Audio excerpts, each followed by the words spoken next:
Senhoras e senhores, sejam muito bem-vindos a mais uma aula.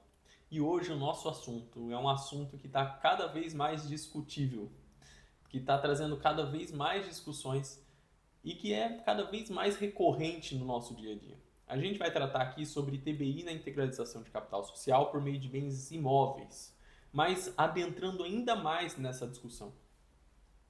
Eu quero falar com vocês de uma situação que tem sido muito corriqueira. Até se tornou lei, uma lei bem engraçada aqui em Brusque, uma cidade próxima, que é a questão dos municípios cobrarem o ITBI na integralização de capital social com bens imóveis e ainda utilizar como base de cálculo a diferença entre o valor de mercado do bem e o valor histórico desse imóvel. E cá entre nós, eu não vejo fundamento, já adianto a minha opinião, eu não vejo fundamento jurídico para isso. Mas eu quero explicar a situação, começando do começo, entender de onde vem esse TBI, se ele é devido, se ele não é devido. Vamos passar pelo tema 796 para que vocês mesmos tirem as suas próprias conclusões. Então vamos lá, do começo. Bom, eu preciso dizer que a gente tem vivido um momento em que tem se buscado cada vez mais um planejamento sucessório. E o planejamento sucessório que está ligado diretamente às holdings, a abertura de holdings, holdings patrimoniais, holdings familiares, que o pessoal se habituou a chamar dessa forma. E é aqui a origem, aqui é o ponto zero da nossa discussão. Por quê? Quando a gente abre uma holding, a gente integraliza os imóveis da família nessa empresa, os imóveis do grupo familiar nessa empresa, e por aí se busca fazer um planejamento sucessório, com uma redução da carga tributária, uma proteção patrimonial, governança familiar. E a discussão do ITBI surge justamente quando a gente abre a holding e vai transferir os imóveis dos sócios para dentro dessa empresa. Porque a gente faz isso por meio de integralização de capital social. E aqui é importante a gente lembrar que o ITBI é um imposto sobre transmissão de bens imóveis de competência municipal, que varia ali entre 1,5% e 3%, a depender do município, né? Cada município vai ter a sua alíquota. E eu não posso chegar à nossa discussão da base de cálculo do ITBI, na hipótese da integralização de capital social, sem antes dizer que existe uma outra discussão dentro desse mesmo mundo, que inclusive está pautado no STF, tema 1348 da repercussão geral, que vai questionar justamente se deveria haver essa cobrança do ITBI diante da imunidade tributária prevista lá na Constituição Federal, no seu artigo 156, parágrafo 2º, inciso 1. Se eu entrar muito aprofundadamente nessa discussão com vocês, a nossa aula vai durar 50 minutos, porque sinceramente é um assunto que eu gosto. E não é esse o meu objetivo, tá? Aqui eu quero tratar sobre a base de cálculo do ITBI nessa operação. Mas vocês precisam saber que existe essa discussão, porque apesar da grande maioria das prefeituras cobrarem o ITBI na integralização de capital social, existe sim uma tese que defende que isso é inconstitucional, porque a Constituição Federal prevê uma imunidade tributária para essa operação, de fato, e eu inclusive me filio a esse entendimento. É só vocês darem uma pesquisada no tema 1348 da STF e vocês vão ver um pouco mais sobre essa discussão. Pesquisem também sobre a decisão da inconstitucionalidade da lei distrital do TJ do Distrito Federal. Fechou? Apesar disso, apesar de haver essa discussão, a gente tem uma grande parte dos municípios cobrando sim o ITBI na integralização de bens imóveis, sem nem olhar para a atividade da empresa. Mas não para por aí, porque o município ainda quer cobrar o ITBI utilizando como base de cálculo a diferença entre o valor de mercado do imóvel e o valor histórico desse imóvel. Vamos lá. Deixa eu explicar para vocês essa situação mais de perto. Quando a gente vai integralizar um imóvel na empresa, isso é, quando um dos sócios pega um imóvel próprio, um imóvel que está no CPF dele, no imposto de renda da pessoa física dele, e vai passar esse imóvel para dentro da empresa na qual ele é sócio, a gente tem a possibilidade de fazer isso com base no valor histórico desse bem, o que é o valor que está declarado no imposto de renda. Então vamos lá, um exemplo aqui. Eu, João, abro uma empresa e coloco o capital social dessa empresa R$ 500 mil. E aí eu vou realizar esse capital social transferindo um apartamento que eu tenho. E esse apartamento eu comprei há 5 anos atrás. E naquela época eu paguei 300 mil reais. Mas hoje vale 1 milhão. O valor de mercado, 1 milhão. Então, os 300 mil reais que eu paguei por esse imóvel lá atrás é o valor declarado do imóvel. É o que a gente chama de valor histórico. É o valor que está declarado lá no meu imposto de renda. E o valor de 1 milhão é o valor de mercado do imóvel. E aí, a Lei Federal 9249, que regulamenta alguns pontos do imposto de renda da pessoa física, lá no seu artigo 23, ela vai permitir que eu escolha, no momento em que eu estiver fazendo essa integralização de capital social, se eu quero fazer isso pelo valor constante na minha declaração do imposto de renda ou se eu quero fazer isso pelo valor de mercado desse imóvel. E galera, isso aqui é expressamente o que a lei diz. Não tem interpretação. A lei é clara. O texto é expresso. Abre lá o 23 para vocês verem. Tá, mas para quê? Quais são as consequências de escolher um ou outro? Eu vou te explicar. Não é difícil. Se eu escolher integralizar o imóvel pelo valor de mercado dele, eu vou ser tributado pelo ganho de capital que eu tive. Se você não entendeu, vamos lá. Quando eu integralizo um imóvel, como que funciona essa operação de integralizar um imóvel? Eu vou entregar para a minha empresa um imóvel de 300 mil reais. Aqui a gente segue no exemplo do apartamento, tá? Eu vou entregar para a minha empresa um imóvel de 300 mil reais e em troca, em contraprestação, a empresa vai me devolver cotas no valor correspondente ao valor do imóvel. Ou seja, ela vai me devolver 300 mil reais em cotas. Perfeito? Agora imagine o seguinte. Eu vou integralizar esse meu apartamento, ao invés de ser por 300 mil, por 1 milhão de reais, que é um valor de mercado dele, e a lei me permite fazer isso.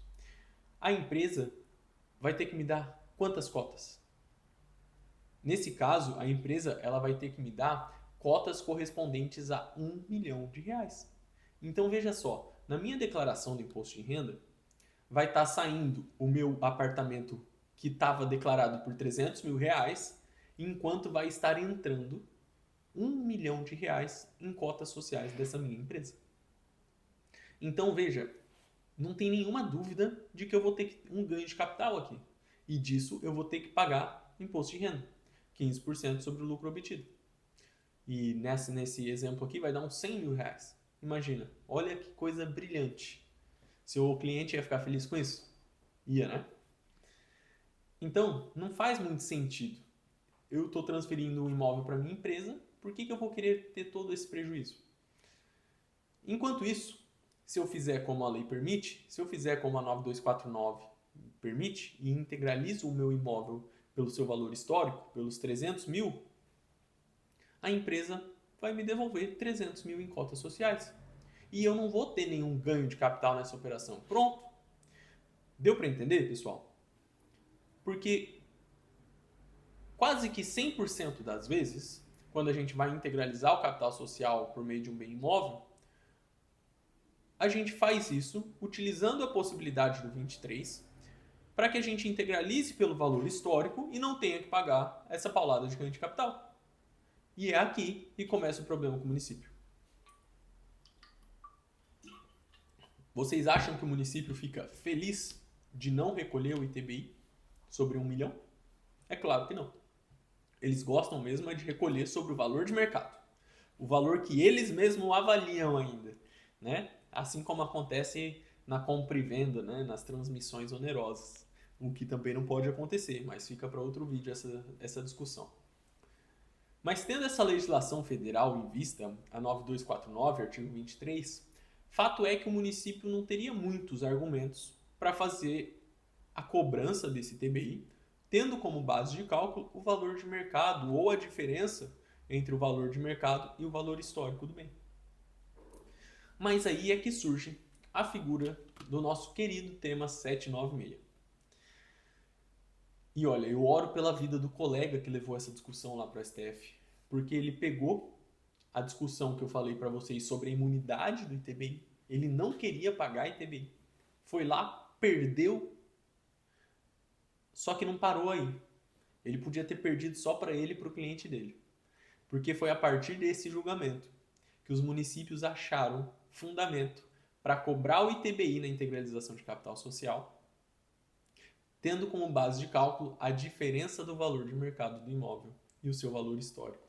Acredite se quiser, ele subiu pedindo imunidade tributária e voltou com fundamento para o município cobrar ITBI sobre uma base de cálculo ainda maior. Mas vamos entender esse tema 796 para entender essa interpretação dos municípios. Eu não vou ser 100% fiel ao caso, tá? 100% fiel aos números, aos dados, mas se você quiser, é só pesquisar o caso, que ele é público, você pode ler o processo inteiro. Inclusive, é de uma cidade vizinha a nós aqui, São João Batista. Tá aqui no Tribunal de Justiça de Santa Catarina. O cidadão, vamos lá, explicando o leading case, o caso central do tema 796. O cidadão tinha uma empresa, uma holding. E essa holding tinha um capital social declarado de R$25 mil. Eram várias pessoas, tá? Eu chamo de cidadão porque eu gosto de falar. E aí, essas pessoas resolveram integralizar 18 imóveis nessa empresa por um valor histórico que somava R$800 mil. Mas eles queriam fazer isso sem aumentar o capital social da empresa. Eles queriam manter os R$25 mil. Então, para justificar essa diferença, o que eles fizeram? Olha, esses R$775 mil excedentes vão para a reserva de capital, que é uma conta diferente, distinta do capital social de uma empresa. E assim, eles não aumentaram o capital social da empresa. Assim eles fizeram, mesmo optando por utilizar o valor histórico dos bens. E aí, galera, quando o município viu isso aqui, eles falaram, opa, no capital social eu até não cobro, mas na reserva de capital a Constituição Federal não fala sobre isso. E de fato, o texto do artigo 156, parágrafo 2º, inciso 1 da Constituição Federal, que traz a imunidade tributária, ele se refere apenas à integralização de capital social. Em nenhum momento o texto da Constituição fala sobre reserva de capital, apenas de capital social. Então é óbvio que não deu certo a tentativa desse cidadão. E aí, quando esse caso chegou ao STF, que deu origem ao tema 796, com repercussão geral, o STF deixou bem claro isso. Olha, a imunidade de ITBI, ela não alcança os valores que excederem o limite do capital social. E essa é a tese da repercussão geral. E é com base nisso, é com base nesse tema que os municípios justificam que eles podem cobrar a diferença do valor de mercado e do valor histórico dos bens como base de cálculo do ITBI. Mas, vejam, galera, o leading case, o caso principal, o caso julgado pelo STF, vocês precisam se atentar a isso, nem todo precedente serve para você, no caso aqui para os municípios. O leading case que eu expliquei para vocês, em nenhum momento do voto dos ministros ao julgar esse caso, se referiram ao município como se eles pudessem cobrar o ITBI sobre a diferença entre o valor de mercado e o valor declarado do imóvel. Em nenhum momento. O STF simplesmente pegou o caso que o cidadão colocou um monte de dinheiro, um monte de imóvel na reserva de capital da empresa e disse que aquilo ali não podia, que aquilo ali não se enquadrava na imunidade do ITBI. Veja, não houve discussão sobre a possibilidade de integralizar o imóvel pelo valor de mercado ou pelo valor declarado. Não houve essa discussão. Até porque isso aqui é uma decorrência de lei federal, a Lei 9249. Se esse cidadão, se essa empresa tivesse aumentado o seu capital social para R$800 mil e aí sim integralizado esses 15 imóveis realizando esse capital social, provavelmente o cenário era outro. Então, percebam que há uma grande diferença entre o que o STF decidiu e o que o município tem aplicado, que muitos municípios têm aplicado. E por que eu expliquei tudo com detalhes? Porque muitos municípios têm se utilizado do tema 796 justamente para fundamentar a cobrança do ITBI sobre o valor da diferença entre o valor de mercado do imóvel e o valor declarado do imóvel. E aí, vocês precisam ficar atentos, porque é possível ingressar com uma ação judicial para buscar que seja aplicado um distinguish do caso. Você precisa distinguir o seu caso concreto do caso julgado pelo STF do 796. Porque o município utiliza como fundamento para isso aquilo que foi julgado no tema 796. Só que o que o município faz, eu repito, é totalmente diferente do que foi julgado no STF. E tem muitos tribunais que já estão reconhecendo essa tese, reconhecendo esse distinguish e dando razão para o contribuinte. Tribunal de Justiça do Mato Grosso, inclusive o Tribunal de Justiça do Mato Grosso reconheceu imunidade tributária nessa operação. O Tribunal de Justiça de São Paulo tem reconhecido esse distinguish, Minas Gerais, Distrito Federal é um caso à parte, Rio de Janeiro. Então, se isso tem acontecido com você, se o teu município atua dessa forma, saiba que dá sim para discutir e que tem altas chances de ganhar, que é uma boa tese. E se for o caso de pagar o ITBI, sem entrar no mérito, que dá para nem tentar pagar esse ITBI, por conta da discussão do 1348, do tema 1348, se tem que pagar esse ITBI mesmo, se precisa pagar para integralizar logo de uma vez, que seja então sobre o valor declarado do bem e não sobre a diferença do valor de mercado e o valor declarado. Beleza, galera? Eu espero que não tenha ficado nenhuma dúvida para vocês sobre esse assunto. E aí, para a gente finalizar rapidamente, eu só quero comentar aqui sobre a lei que saiu em Brusque recentemente, saiu esse mês inclusive, em que o município resolveu reduzir o ITBI de 2% para 0,5%, no caso de integralização de capital social com bens imóveis. Mas, nesse caso, se você optar por pagar 0,5%, a base de cálculo vai ser o valor de mercado do imóvel. E a justificativa, para mim, assim, ó, a lei, ok, está sem fundamento jurídico, está sem fundamento jurídico, mas a prefeitura justificou, porque foi um projeto do executivo, justificou essa nova legislação justamente para adequar a legislação municipal ao entendimento do STF. Qual o entendimento? Nem é o... Olha, essa é uma loucura, porque nem utilizar a diferença entre o valor de mercado e o valor histórico eles utilizaram.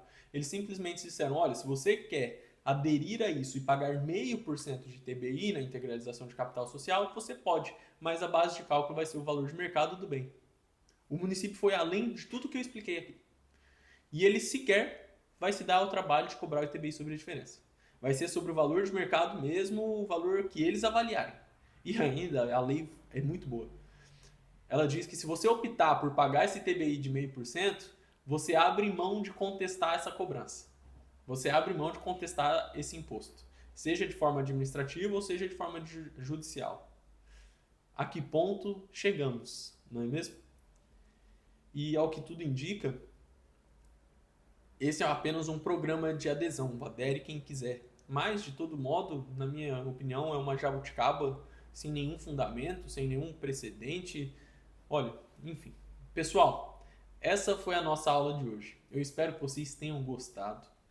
Se gostaram, manda esse vídeo aqui pro seu amigo que trabalha na prefeitura, para coçar, para ver se arruma a cabeça dele ali e analisa os processos de TBI com mais carinho. Fechou? Um abraço a todos, Deus os abençoe e até a próxima aula.